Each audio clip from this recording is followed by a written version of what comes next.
Bam! Okay guys, so I want to talk about targeted ketogenic diet or a cyclic ketogenic diet, or just basically bringing the carbs back. When do you bring them back? Should you bring them back? Is that the way to not lose the pump, right? Is that the way to keep your energy? Do you do a strict ketogenic protocol, or do you actually cycle back in your carbohydrates? Now, a lot of videos have been made in the bodybuilder community about refeeding. And that means to add back in your carbohydrates. And the reason why they do that is to not lose their pump, right? Or also to that nice bubbly shape to the muscle, and also to not, as we say, people think that you're not going to have energy or you're going to gain more weight unless you cycle back in your carbohydrates. But it's actually quite more complicated than that. Now, the only time I suggest for people to cycle back in their carbohydrates, and don't get it twisted, even though I just came back from Australia and Bali, I got some energy! Someone actually complained about me not being the old stuff. I'm still here. I'm just more hyper-focused. So, those refeeding the carbohydrates. Now, as people try to do this in the bodybuilder world, they will do a 7 to 10 day carb deplete, and that is to start making ketones and start accessing the body fat.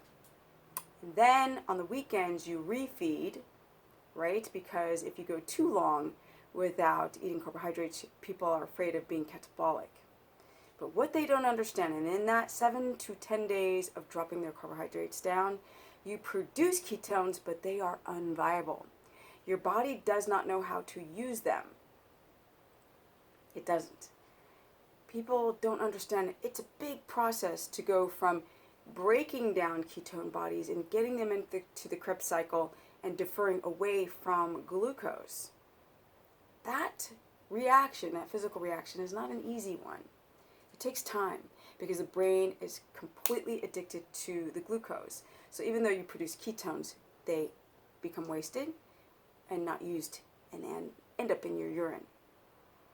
So the point is to adapt, because you're on a high-fat diet and you want to access 4,000 kilocalories of body fat at any body fat percentage. Because with glycogen storages, you got what? 2,500 kilocalories of glycogen to use up. And it's not a lot. You can burn through that in 20 minutes. The point is to access the ketones so you've got that energy. And you get strong, right? You become strong and you heal from metabolic damage. And of course, you access those stubborn body fat cells. But you must adapt first.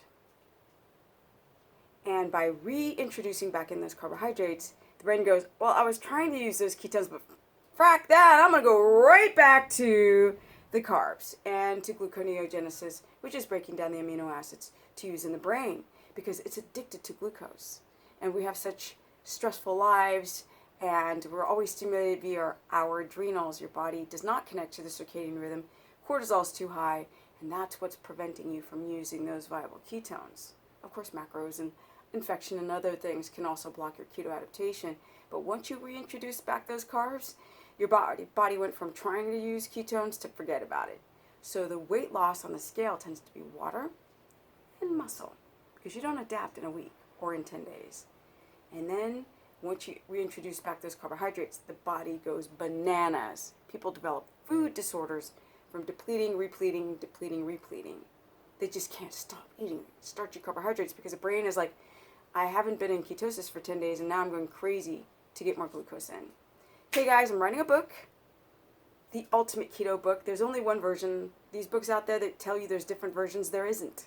And that's why a lot of people who write books can't talk to you about the kidneys rebalancing and getting that pump back, about the leanness at any age, right? Because my ass is almost 50. I've been doing this sucker for almost 10 years now. So I've been working with 3,000 people. There's only one way to adapt. There's no targeted and different kinds of keto. There's only one. That's the adapting kind. And a lot of people don't do keto long enough to figure that out. or the right ways. If you want to learn more, go to stephanieperson.com. Like I said, I'm now in the process of writing the Ultimate Keto book. There ain't no other book out there you want. This is the one. Because it's the one that's not going to feed you a bunch of BS. Stephanie, the business person on my Facebook fan page, because I'm shutting down keto culture. Stephanie, Stephanie the business. No, I already said that. Stephanie Ketogenic on my Instagram. If you guys want to follow me on Instagram. I just came back from a 3-city tour in Australia. And I'm back now to write. So, boom! I'm out.